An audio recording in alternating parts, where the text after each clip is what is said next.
বলা হলো ঘুষপেটিয়া রোহিঙ্গা খুঁজে পাওয়া যাবে। খুঁজে পাওয়া গেল কাকে? খুঁজে পাওয়া গেল মতুয়া অধ্যুষিত অঞ্চলে হিন্দু শরণার্থীদের। আচ্ছা বলছি যে 6 জন মানুষের বাবার নাম নাকি এক হতে পারবে না। এখানে নেই অনেক পরিবারে, যে যাদের পরিবারে 6 জন ভাই বোন আছে নেই। আমার নিজের দাদু আজকে বেঁচে নেই। দাদু যদি বেঁচে থাকতেন তার প্রায় 100 বছরের কাছাকাছি বয়স হতো। আমার দাদুরা 7 ভাই বোন, 6 ভাই 1 বোন ছিল। তাহলে আজকে আমার দাদু যদি বেঁচে থাকতো, আমার দাদুকে নিয়ে ক্যাম্পে যেতে হতো, কারণ দাদুর নামে নোটিশ আসতো, যেহেতু দাদু আর 6 ভাই বোনের বেশি। 6 জনের বাবার নাম যদি এক হয় তাহলে সে রোহিঙ্গা। আচ্ছা যদি 6 জনের বাবার নাম একসঙ্গে রোহিঙ্গা হয়, তাহলে নরেন্দ্র মোদীকে নোটিশ পাঠিয়েছে নির্বাচন কমিশন, তারা তো 6 ভাই বোন, হিম্মত হবে? তাহলে নরেন্দ্র মোদী প্রধানমন্ত্রিত্ব পদ তাকে বাতিল করতে হবে, মুরদ হবে নির্বাচন কমিশনে। একের পর এক মানুষকে বিভ্রান্ত করে। বলে রবীন্দ্রনাথ ঠাকুর, তারা 14 ভাই বোন। আজকে রবীন্দ্রনাথ বেঁচে থাকলে রবীন্দ্রনাথকে নোটিশ আসতো। রাজা রামমোহন রায়, তাকে বলছে ব্রিটিশের দালাল, নিজেরা ব্রিটিশের দালালি করেছে। আর সমস্ত কিছুতে ধর্ম দিয়ে মানুষকে বিভ্রান্ত করে। কথায় কথায় সমস্ত কিছুতে হিন্দুকে মুসলমানের বিরুদ্ধে লড়িয়ে দাও, মুসলমানকে হিন্দুর বিরুদ্ধে লড়িয়ে দাও। আমি এই নদিয়ার মানুষের কাছে জিজ্ঞাসা করি, এই যে এখানে সম্ভবত রথ রয়েছে, এই রথটা জগন্নাথ দেব, প্রভু জগন্নাথ দেব। জগন্নাথের মন্দিরে হিন্দু ধর্মের ব্যতীত অন্য কোনো ধর্মের মানুষের প্রবেশ নিষেধ। কিন্তু জগন্নাথ তো জগতের সবার। প্রভু জগন্নাথ জগতের নাথ করেন। তাই জগন্নাথ যাতে সকলে দর্শন করতে পারেন, তাই জন্য প্রভু নিজে মন্দির থেকে বেরিয়ে এসে মাসির বাড়ি যান, যাতে সারা পৃথিবীর সব মানুষ প্রভুকে দর্শন করতে পারেন। ঈশ্বর তো মানুষে মানুষে প্রভেদ করেন। তুমি বিজেপি, তুমি মানুষে মানুষে প্রভেদ করছো। আজকে বলুন তো মায়েরা, আমরা যখন দুর্গাপুজোয় অঞ্জলি দিই, অষ্টমী আর নবমীর সন্ধিক্ষণে সন্ধি পুজো হয়। আমরা সন্ধি পুজোর সময় আমরা মায়ের কাছে অঞ্জলি দিই না? অষ্টমীতে পুজো করতে গিয়ে আমরা মাকে বলি না, মা শরণ্যে সর্বমঙ্গল মঙ্গলে শিবে সর্বার্থ সাধিকে শরণ্যে ত্রম্বকে গৌরী নারায়ণী নমস্তুতে সৃষ্টি স্থিতি বিনাশানাং শক্তি ভূতে সনাতনী গুণাশ্রয় গুণময় নারায়ণী নমস্তুতে। আমরা মায়ের কাছে প্রার্থনা করি না, মা রূপং দেহি জয়ং দেহি যশো দেহি দিশো দেহি মা? আমরা যখন মাকে সন্ধি পুজোয় 108টা পদ্ম ফুল দিয়ে মাকে অর্ঘ্য দিই, আমরা জিজ্ঞাসা করি, মা ফুল চাষিটা যে পদ্ম ফুলটা চাষ করেছে, চাষিটা হিন্দু ছিল না মুসলমান ছিল? আমরা জিজ্ঞাসা করি, আমার বাড়িতে যখন ঠাকুর ঘরটা বানানো হয়, ঠাকুর ঘরটা যে তৈরি করে রাজমিস্ত্রি, তার ধর্ম হিন্দু না মুসলমান? আমি জিজ্ঞাসা করি। আমার দুর্গাপুজোর সময় যখন প্যান্ডেলটা তৈরি হয়, প্যান্ডেলে যে মানুষটা বাঁশ বাঁধে, সে হিন্দু না মুসলমান? আমি জিজ্ঞাসা করি। কদিন পরে যখন ঈদ আসবে, আমার বন্ধু রুকবানুর রহমান, ওর বাড়ি শামসুল হুদা রোডে, কলকাতায় পাক সার্কাসের পাশে। আপনি যতদিন ছিলেন আমরা ওর বাড়িতে যেতাম ঈদের সময়। আমরা তো কোনোদিন মনে হয়নি আমি ওর বাড়ি যাচ্ছি বলে আমি মুসলমান হয়ে গেছি।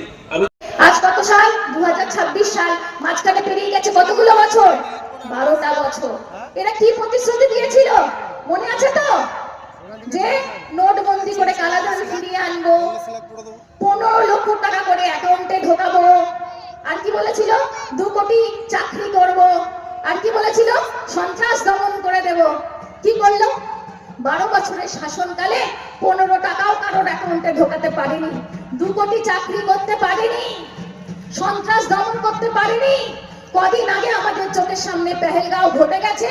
আমরা দেখলাম জঙ্গিরা বর্ডার পার করে নাচতে নাচতে ঢুকলো, আমাদের লোককে মারলো, চোখে চোখ রেখে আবার বর্ডার পার করে চলে গেল। আমাদের সন্ত্রাস দমন আমরা করতে পারিনি। নোটবন্দি করার নাম করে আমরা কি দেখলাম? 140 জন আমাদের সহনাগরিক প্রাণ হারালো। একটা অপরিকল্পিত নোটবন্দি, ঠিক একটা অপরিকল্পিত এসআইআর সমান যেটা। এইভাবে এরা ভাতে মারছে। এরা কিভাবে যাতে মারছে দেখুন। এই যে কদিন আগে আমি শুনছিলাম দীপনগরের মাঠে জেপি নাড্ডা ছিল, এখন তো নির্বাচন আসছে এবং বিজেপির হরিয়ানা থেকে, রাজস্থান থেকে, মধ্যপ্রদেশ থেকে, গুজরাট থেকে যত বড় বড় নেতা আছেন, মুখ্যমন্ত্রী, উপমুখ্যমন্ত্রী, সবাইকে দেখবেন এখন বাংলায় আসতে। অন্য সময় পাবেন না। কোভিডের সময় দেখতে পেয়েছিলেন কে ছিল পাশে? এই কদিন আগে এসআর ঘোষণা হলো, যখন এনুমারেশন ফর্ম নিয়ে আপনারা মাথা চাপড়াচ্ছিলেন, যখন এই এতগুলো লজিক্যাল ডিসক্রিপেন্সি নামে এতগুলো মানুষকে হয়রানি করছিল, ছিল বিজেপির কোন নেতা আপনাদের পাশে? কে ছিল? এই তৃণমূলের পরিবারের লোকজন। তাদেরকে তো ভুললে চলবে না। ওই যে বলছিলাম, তফাৎ ছিল, আছে এবং থাকবে। তাহলে কিভাবে এরা জাতে মারছে? এরা বাঙালি জাতির যে সত্তা সেটাকে বোঝে না। কি করে বুঝবে? বাংলা ভাষা বোঝে না, বাংলার ইতিহাস এরা জানে না। তাই কখনো আমরা দেখি এরা রবীন্দ্রনাথকে রবীন্দ্রনাথ সান্যাল বলছে, আমাদের পরম পূজনীয় সাহিত্য সম্রাট বঙ্কিমচন্দ্রকে এরা বঙ্কিম দা বলছে। কখনো নানা রকম ভাবে মনীষীদের আমরা বিকৃত করতে জানি।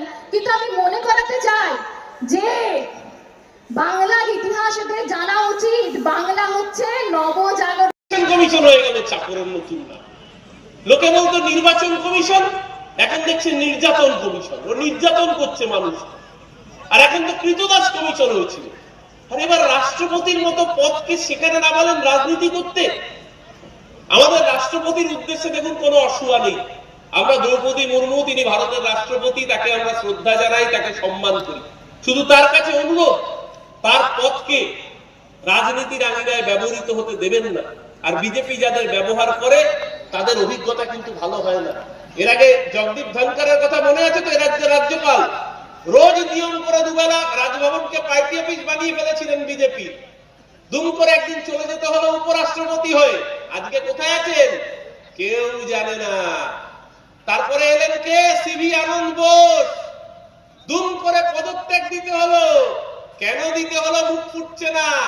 এই মুহূর্তের খবর শুনে রাখুন, এই মুহূর্তে সিভি আনন্দ বোস কলকাতায় এসেছেন, রাজভবনে ঢোকেননি, অভিমানে রাজভবনে ঢোকেননি, কলকাতায় অন্য জায়গায় বসে রয়েছেন।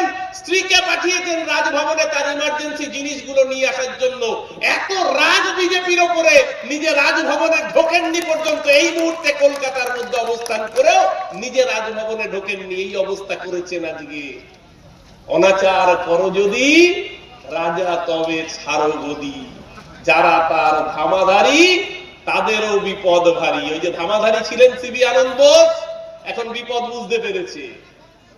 ধামাধারী ছিলেন জগদীপ ধনকর, এখন বিপদ বুঝতে পেরেছে। আজকে দেখেছেন তো এদের অবস্থা। আমি রাষ্ট্রপতি মহোদয়কে অনুরোধ করব, আপনি আমাদের শ্রদ্ধেয়, আপনি আমাদের শ্রদ্ধেয়া, আপনি এমন করে বিজেপি স্ক্রিপ্টে নাক গলাবেন না যাতে আপনার চেয়ারের পদমর্যাদা কোথাও হানি হয়। রাষ্ট্রপতি আজকে কিছুদিন আগে আমরা দেখেছি এরা রাষ্ট্রপতি নিয়ে এত বড় বড় কথা বলছে। কোথায় ছিল রাষ্ট্রপতির প্রতি সম্মান? যেদিনকে রাম মন্দিরের ভূমি পূজন হয় সেই দিনকে উত্তরপ্রদেশের বুকে অযোধ্যা রাম মন্দিরের ভূমি পূজনে উত্তরপ্রদেশের রাজ্যপাল ছিলেন আনন্দীবেন প্যাটেল। আনন্দীবেন প্যাটেল ব্রাহ্মণ সম্প্রদায়ের মানুষ। যেহেতু উনি ব্রাহ্মণ, তাই রাজ্যপালকে ডেকেছিল ওই অনুষ্ঠানে। কিন্তু দেশের রাষ্ট্রপতি ছিলেন রামনাথ কোবিন্দ, দলিত সম্প্রদায়। রামনাথ কোবিন্দকে সেদিন ডাকেনি। আর যেদিনকে রাম মন্দিরের উদ্বোধন হলো সেদিনকেও দলিত রাষ্ট্রপতি কোথায় ছিলেন? বাংলার মানুষ কেন, গোটা দেশের মানুষ তো প্রশ্ন করেছিল। তাই রাষ্ট্রপতিকে কতটা সম্মান বিজেপি দেয় আমরা তো দেখেছি। লালকৃষ্ণ আদবানিকে যখন ভারত সরকার সম্মানিত করছে, চেয়ারে বসে রয়েছেন আদবানিজি, তার পাশে দেশের প্রধানমন্ত্রী নরেন্দ্র মোদী চেয়ারে বসে রয়েছেন। আর রাষ্ট্রপতি দ্রৌপদী মুর্মু, তার বসার কোনো চেয়ার নেই, উনি দাঁড়িয়ে রয়েছেন হাত জোর করে। এটা হচ্ছে বিজেপির রাষ্ট্রপতি। রোজার মৌসুম চলছে, সেই রোজাকে আমরা সম্মান জানাই। কারণ আমরা জানি যে আমাদের নেত্রী মমতা বন্দ্যোপাধ্যায় আজকে বাংলা সাহিত্য, বাংলা সংস্কৃতি, হিন্দু মুসলমান দুই স্তরে আমরা মিলন বন্ধন করে আজকে আমরা একসাথে থাকতে চাই। আজকে নাড্ডা সাহেব আসলেন এবং আসলেন কে না, এই রাজ্যের প্রাক্তন বিজেপির সভাপতি সুকান্ত মজুমদার মহাশয়। তিনি এসে এখানে বিভিন্ন ভাবে তার বক্তব্য উপস্থাপিত করলেন। কিন্তু আমরা একটা কথাই বলতে চাই, উনি এখানে দাঁড়িয়ে সভা নির্বাচনে আর 12,000 লোকের নাম আজকে ভোটার লিস্ট থেকে কাটা গেছে। তাহলে 12,000 ভোটার কাদের? না, ওনারা বলছেন তৃণমূল কংগ্রেসের ভোটার, 12,000 ভোটারের নাম আজকে ভোটার লিস্ট থেকে কাটা গেছে এবং সেই জায়গায় দাঁড়িয়ে আজকে উজ্জ্বল বিশ্বাস আসছে। একটু জোর করে হাততালি দিয়ে আমরা উৎসাহিত করবো।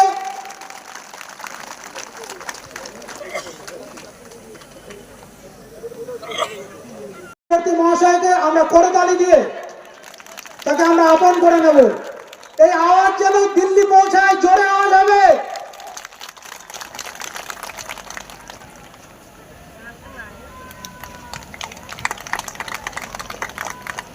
যেখানে সবারই গর্ব করা উচিত, আমাদের এখান থেকে শিক্ষা পাওয়া দীক্ষা যে যত মত তত পাঠ এবং সবার উপরে মানুষ সত্য, সেই কথা এই বিজেপি মানে না।